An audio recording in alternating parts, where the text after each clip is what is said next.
Did you know that we have channel memberships now? If you'd like to help support this channel, get some exclusive Kawabana emotes to use in the comments, as well as an exclusive badge by your name, click that join button now to find out more. Every bit of support really helps. Thanks guys. With Christmas just around the corner, this week I thought we'd look at one of the most infamous events to happen around Christmas time during the Showa era. We've briefly covered this event on the channel before, and I'll leave a link in the comments if you want to check out that video for a few other interesting Christmas-related mysteries. But this week, we're going to go even more in-depth and look at one shocking event in particular: the Shinjuku Christmas tree bombing. December 24th, 1971, the night before Christmas. Students and couples walked around Tokyo looking at the Christmas decorations. Businessmen started to make their way home, and shoppers finished up their last-minute purchases. At roughly 7:10 p.m, a police officer from the Yotsuya police station in Shinjuku received a report from a nearby shopkeeper. Apparently, there was a suspicious paper bag located behind the police box. This paper bag was rather large, about 50 centimeters long, and had been sitting there for a while. The police officer immediately went outside to check. Inside this large paper bag, he found a Christmas tree. Not all that strange, considering the season, but behind the police box wasn't exactly the best place to dump such an item.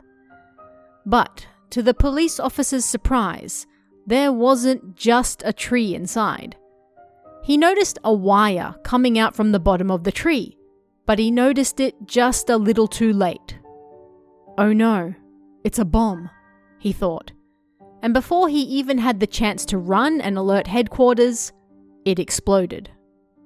The officer survived, but lost his left leg and 4 fingers from his left hand as well. He was also blinded in his right eye. 6 other people who just happened to be passing by at the same time suffered serious injuries as well. Who on earth had placed the bomb there? Who was the target? And why was it done on Christmas Eve? First, let's go all the way back to June of that same year. On June 15th, a rally was held in Meiji Park to protest the signing of the Okinawa Reversion Agreement. This rally lasted for several days, and on June 17th, the protesters clashed violently with police. At roughly 8:50 that night, while the fight was still continuing, a member of the Japanese Red Army, JRA, threw a pipe bomb at police, seriously injuring 37 of them. Police arrested the man they suspected was responsible on September 25th, but it was just the start of many more violent clashes to come. The late 1960s and early 70s were a time of great upheaval in Japan, and students in particular were not afraid to violently stand up for what they felt was right. More and more groups took to small-scale bombings that saw civilians caught in the crossfire. And so, the Tokyo Metropolitan Police declared a state of emergency. On October 18th, there was a bombing at a post office in Nishishimbashi. The intended recipients of the 2 parcel bombs were the then Commissioner of the National Police and the President of the new Tokyo International Airport Authority. They exploded early, however, and the postal worker handling them was injured instead. Then, on December 18th, 6 days before the Christmas tree bombing in Shinjuku, there was a bombing in Toshima Ward directed at the Tsuchida family. Tsuchida Kuniyasu was head of the Metropolitan Police at the time, and a parcel was sent to his residence under the guise of being an end-of-year gift from a former classmate. At roughly 11:20 a.m. that morning, the bomb exploded, killing Tsuchida's wife and injuring their 13-year-old son. It was the 4th in what was considered to be a string of bombings targeting police and related authorities. And then, the Christmas tree bomb in a paper bag left behind a police box in Shinjuku on Christmas Eve. Despite the numerous bombings that had taken place up until that point, no random civilians simply walking around outside in the city had ever been injured. This was the first time such an event had occurred, and it drew massive attention. People were beginning to realize that the bombers were now perfectly fine with indiscriminately harming civilians as well. A fortune teller who worked close to the police box and was familiar with the officers who worked there later spoke about her experience. "I was working when I heard a loud bang, and soon everything around me was chaos. People were screaming, 'What happened? A bomb!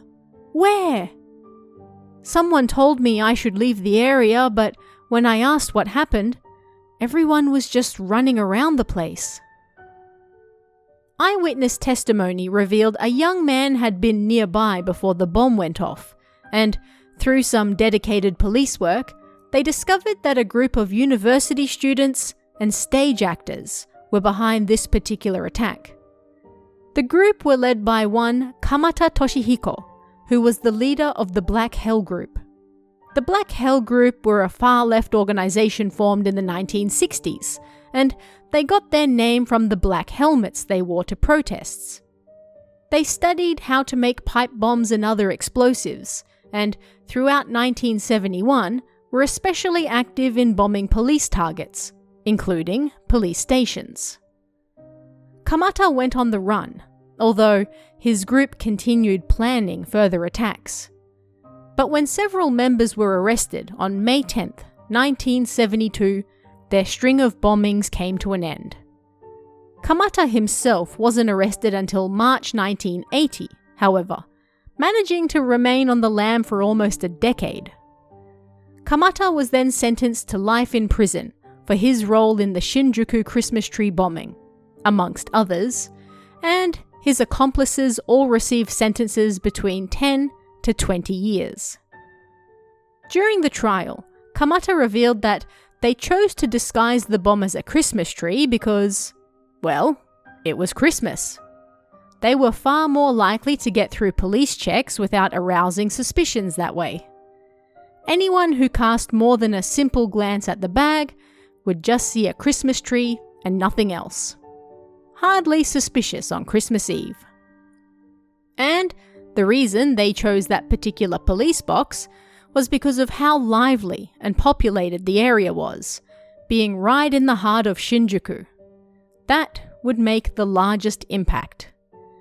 Yet, the group were not impressed with the results, and Kamata tried to cheer them up by reminding them they got at least one officer.